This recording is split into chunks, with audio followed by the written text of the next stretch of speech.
ఈ శ్వాసను గమనిస్తూ ఉంటే ఈ శ్వాస మెల్లమెల్లగా ఇక్కడికి వస్తుంది, రెండు కనుబొమ్మల మధ్యకి వస్తుంది. దీన్ని ఏమంటాం? శివుడికి మూడో కన్ను అని తెలుసా? ఇట్లా మనకు ఉంటుంది మూడో కన్ను, అందరికీ ఉంటుంది. ఇది యాక్టివేట్ అవుతుంది మెల్లమెల్లగా. ఓకే, యాక్టివేట్ అయినప్పుడు ధ్యానంలో కూర్చున్నప్పుడు మనకి రకరకాల కలర్స్ కనిపిస్తాయి. బాడీ తేలిక అయిపోయినట్లు అనిపిస్తుంది కొంతమందికి. కొంతమందికి ఏమో తలంతా బరువైంది, బాడీ అంతా బిగుపట్టినట్లు అయిపోయింది అని కొంతమందికి అనిపిస్తుంది. కొంతమందికి మరి కొంచెం బాడీలో పెయిన్స్ రావచ్చు. మన ధ్యానంలో శ్వాసను గమనించినప్పుడు ఎనర్జీ వస్తుంది. ఎనర్జీ వచ్చి మన 2,72,000 నాడుల్ని క్లీన్ చేస్తుంది. క్లీన్ చేసినప్పుడు భవిష్యత్తులో రాబోయే జబ్బులు కూడా ఇప్పుడే నయమవుతాయి. పెయిన్స్ వచ్చాయి, కంగారు పడద్దు. రకరకాల ఎక్స్పీరియన్స్ వస్తాయి. ఏ ఎక్స్పీరియన్స్ అయినా మంచిదే. మనం చేయాల్సిందల్లా 10 నిమిషాలు శ్వాసను గమనిస్తూ కూర్చోవాలి. మధ్యలో ఆలోచనలు వస్తే ఏం చేయాలి? ఆలోచనలని కట్ చేయాలి, ఆలోచనలు వెంబడించద్దు. మరి శ్వాస ఎప్పుడు వర్తమానంలో ఉంటుంది. మన మైండ్ కూడా ఎప్పుడు వర్తమానంలో ఉండాలంటే మనం వర్తమానంలో ఉండే శ్వాసను గమనించాలి. ఓకేనా? మరి ఎగ్జామ్స్ దాకా చేయండి. మీరు పోయినసారి ఎట్లా మార్కులు వచ్చాయి, ఈసారి ఎగ్జామ్స్ దాకా ధ్యానం చేసి ఎలా మార్కులు వచ్చాయి మీకు మీరే టెస్ట్ చేసుకోండి. మీకు మంచి రిజల్ట్స్ వస్తాయి. సో మీరు కంటిన్యూ కూడా చేయండి. ఎగ్జామ్స్ దాకా చేసి రిజల్ట్స్ ఎట్లా ఉన్నాయో మీకు మీరే గమనించుకోండి. మేము వచ్చి చెప్పక్కర్లేదు, ఎవరికి వాళ్ళే సాధన ద్వారా గమనించుకోండి. ఆ మేడం కూడా వచ్చారు. మేడం ఒక 2 minutes మెసేజ్ ఇస్తారు.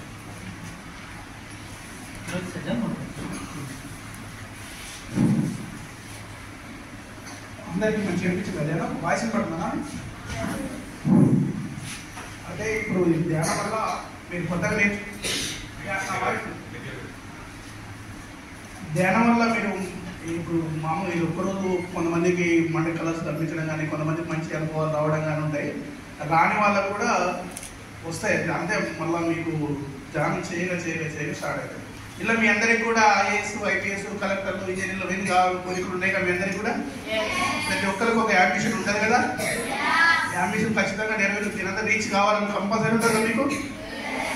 దీన్ని బట్టి కూడా ఖచ్చితంగా రీచ్ అవుతుంది.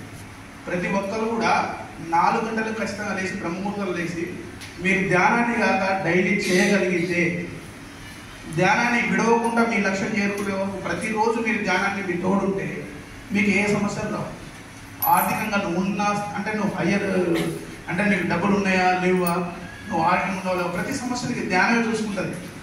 మీకు ఒక పూర్తి ఏమంటారు వైఫై కనెక్టర్ లెక్క అనమాట. నువ్వు ఎంత ధ్యానం చేస్తే నువ్వు అంత ఎదుగుతావు.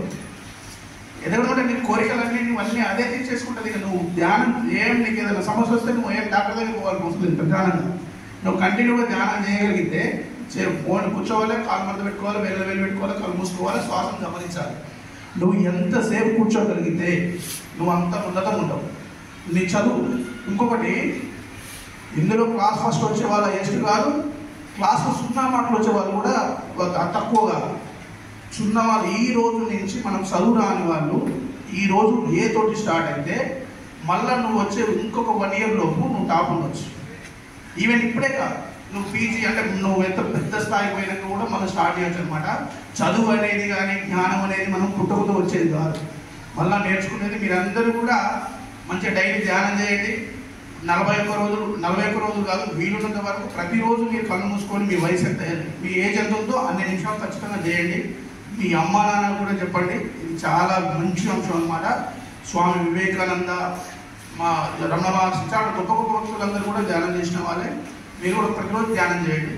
ఓకేనా? All the best.